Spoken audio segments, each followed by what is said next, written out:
Hello, I'm Dr. Annalene Weston, dental legal consultant at Dental Protection based in Brisbane.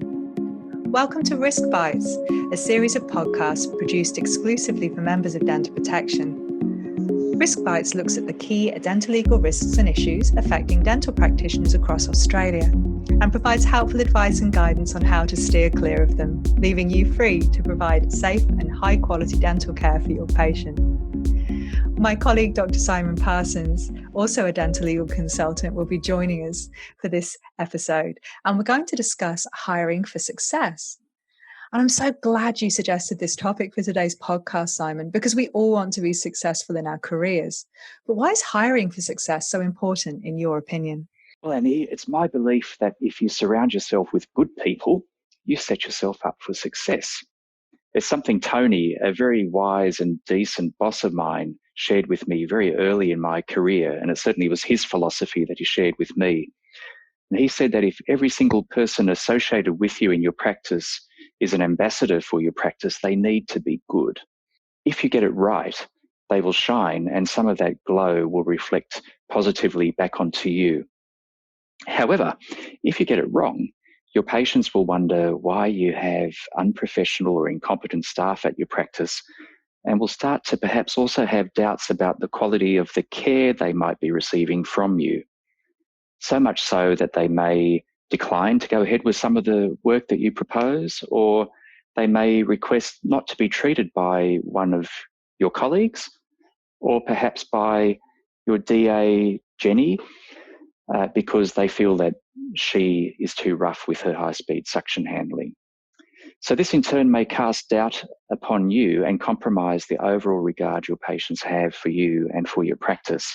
And that's not a good path to take if you really want to be successful, especially if we believe that one unhappy customer tells on average somewhere between 9 to 16 others about their bad experience, and possibly a whole lot more if they air their concerns on Facebook.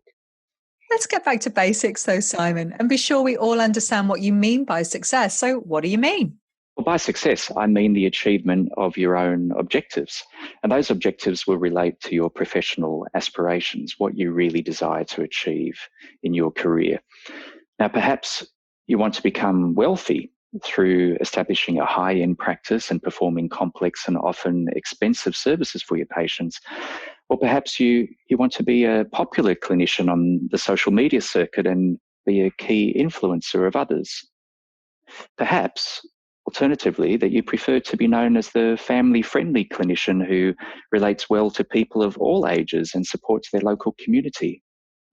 Maybe you just want to earn enough to pay your bills and live a reasonably comfortable life, retire when you're 60 or 65, and never get a complaint from AHPRA about your care.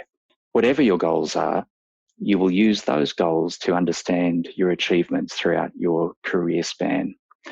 So let's say you succeed in building a beautiful swish practice in a posh suburb, but see very few patients. Now, you might have achieved part of your goal, but have possibly then failed to translate that into professional success.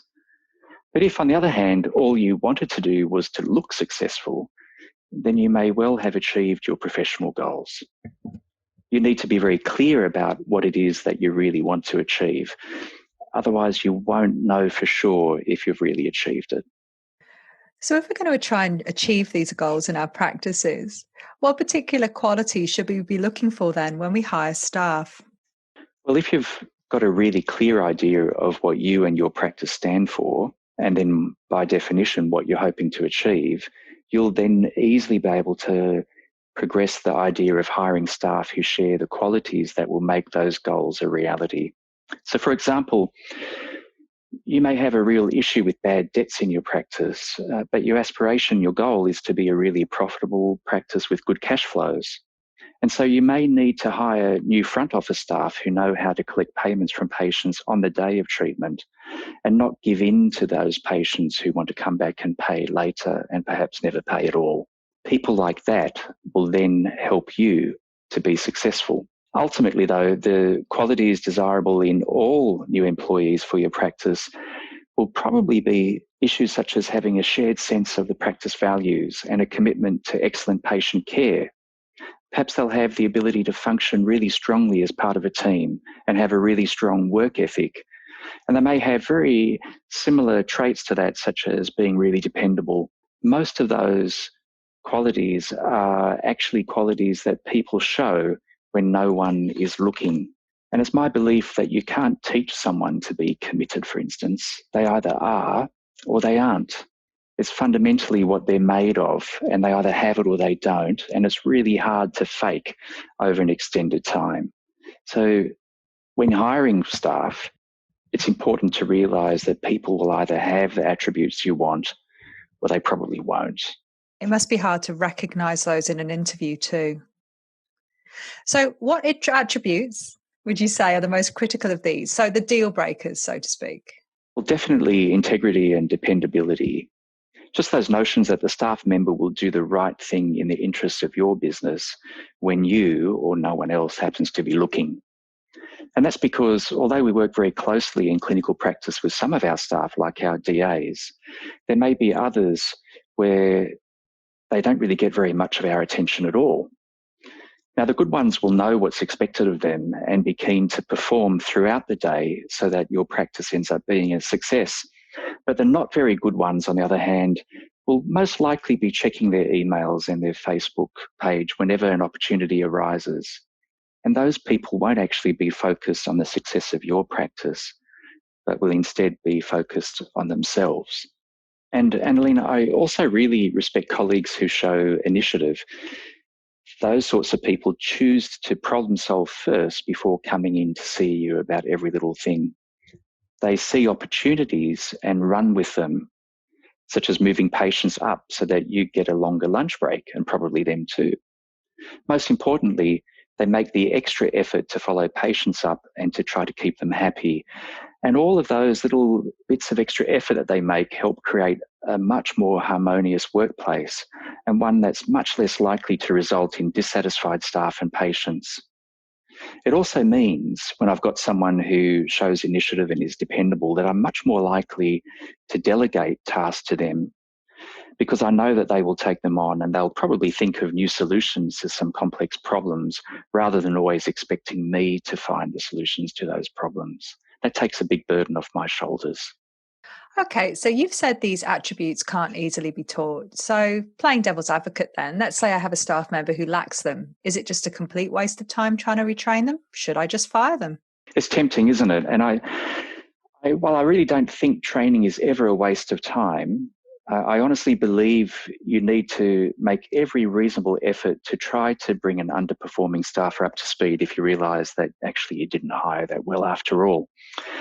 In an age where you can't simply fire someone after a probationary period has elapsed just like that, you actually need to demonstrate that you've made reasonable efforts to address their underperformance before actioning any severe disciplinary action. Because if you don't, you'll risk action against you yourself for breaches of employment law. Now, I'm always aware of a case study as I think through topics like this that I read many years ago. And it looked at a major car rental firm in the United States who were struggling to know the type of person they should really hire at all of their outlets. Did they want the popular jocks or the more cerebral and thoughtful types? And they really struggled and grappled with that. And in the end, they realised that they needed to hire friendly staff with an easygoing manner around lots of other people, because the customer interaction they were going to be having was going to be quick but needed to be really positive. Their computer systems could have the smarts that took care of the really complex thinking, but what they realised that they needed were people for whom talking to strangers was not a problem. And that meant that the jocks got the nod.